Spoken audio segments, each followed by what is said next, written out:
Bumurai bwense ya Kenya Professor Kindiki nigo bono aenekire buna Eserekari nigagendete kobeka emeroberio yogoikirania Chiira Chiaye nigabwatoka chinkwane chiga ase okumerana ogokwenekigwa ase nyumba okumerana gasomo cho Nairobi asumurai bwense nigatia barai bande beserekari bagendete kwenekia okumerana na bakwenana obokonyi bobo bwenia.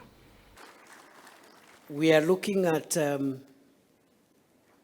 people getting medical advice from their homes and villages through the consequential 107,000 community health promoters, which continue to serve our nation well.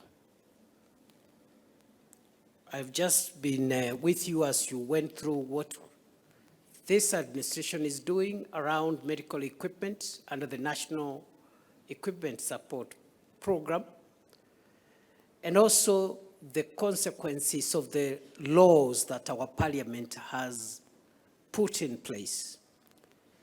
The Primary Health Care Act, the Social Health Insurance Act, the Digital Health Act, the Facility Improvement Finance Act, and the funds that are in place now: Primary Health Care Fund, the Social Insurance Fund, the Emergency Chronic and Critical Illness Fund, and the Facility Improvement Financing or the Facility Improvement Fund. I am a very proud member of your administration. I speak on behalf of so many of the administration.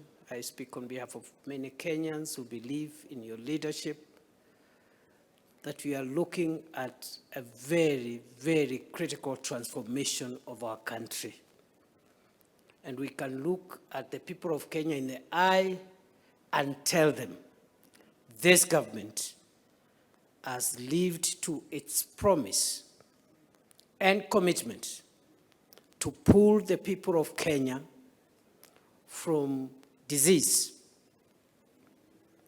and to create a healthier country which can be the engine for the economic and developmental future of our country.